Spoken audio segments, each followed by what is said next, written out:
Story number 1. One night in a Tijuana jail. It was Halloween 1995. A group of friends and I decided to travel to Mexico, where some boozing and fun. Midway through the night, the team decided to locate some illegal substances. After successfully finding and partaking in these substances, we were accosted by a local store security guard who called the local police. Upon arrival, 2 out of the 4 of us, including me, were arrested and taken to a local holding facility to be processed. After a brief appearance before what we think was a magistrate, we were whisked away to a local jail. While waiting to be processed at the jail, we, being the only 2 white people, were informed by a friendly prisoner that they were going to put us in the women's part of the jail so that the other prisoners wouldn't attack us. We were in full-on panic mode and fully sober now, but he was right. We were placed in a private cell in the women's part of the jail where we were to spend the night. Our wingmates in the adjacent cells were prostitutes. At this point, we did not know what the future held. Would we be released the next day? Ever? We could do anything, so we just waited. A few hours later, we were escorted from our cell to be released, and were greeted by 2 other friends who had not been arrested. They'd gone back to the States, found someone who spoke Spanish, got some cash, and they'd been driving around looking for us. After spending several $100s and a gold watch, they were able to find us and get us released. We were overjoyed and literally kissed the ground after crossing the border into the US. Haven't been back since, and don't plan to. The moral of the story?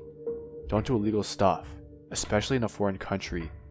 This travel story could have been a lot worse than the terrifying night it was. We were fortunate to come away with what is now a funny story and not much worse. Story number 2. Seasick in Panama. I had been in Panama for more than a month. I was on a long-term backpacking trip across Central and South America, and I was ready to move on to the next country, Colombia. There is no land border between Panama and Colombia, so unless I take a flight, the only way to cross would be by a boat. I had heard that the San Blas Islands were marvelous, and the Cunayala, one of the last remaining indigenous communities in the area, so I was keen on doing the boat crossing. Besides, I thought of myself as a real adventurer. Pity that I had not considered the possibility of getting seasick on the boat.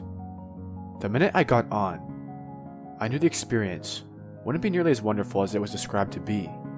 There were 10 of us on a 40-foot boat. Too many if you ask me.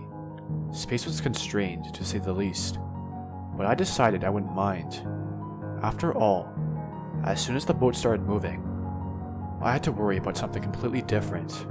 My terrible seasickness. It was so bad that I could not stand. It was so bad that when the others put on sunblock, I'd get sick. It was so bad that I couldn't take the smell of their tuna and tomato sandwiches without having to relieve my stomach. It was so bad that even on a sunny, hot Caribbean day, I shivered as I was so cold, covered as I was with my sleeping bag. It took us 12 hours to get from Portobello, our departure point, to the first protected bay near the island of Porvenir in the San Blas archipelago. 12 hours of hell.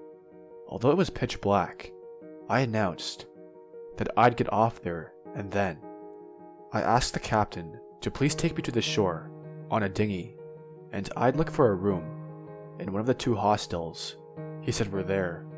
As soon as we made it to the shore, 2 or 3 locals came towards us.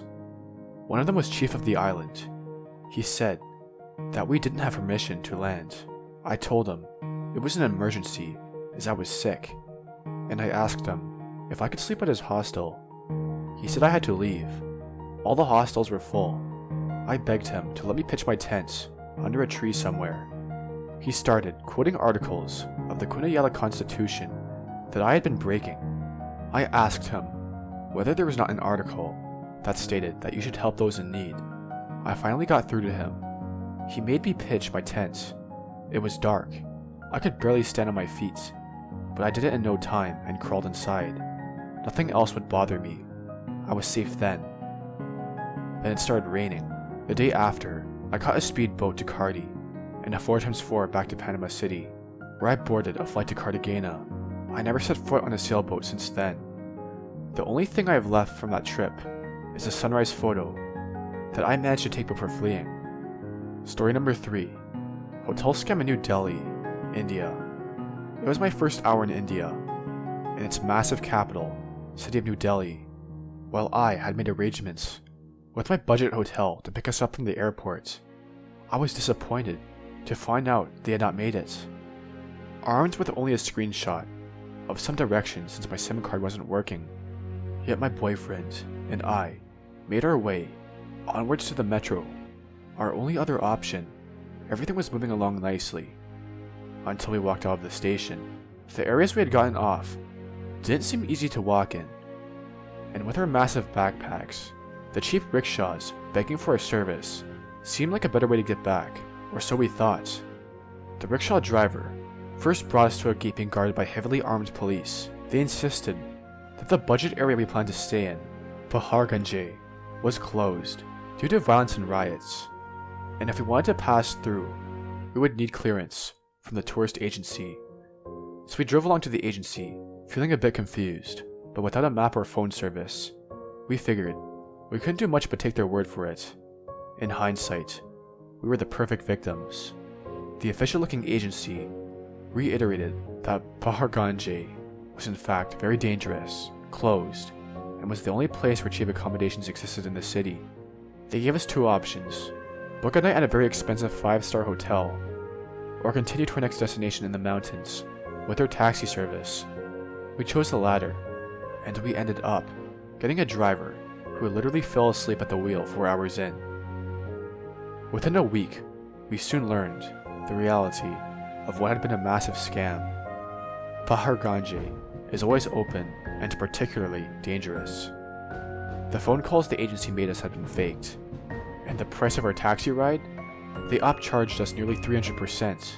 Although these scammers made me lose a bit of trust in people, the dozens of incredibly friendly and helpful Indians we met after made up for it. This incident didn't stop me from returning, although I wouldn't leave the airport again without some type of cell service or offline map.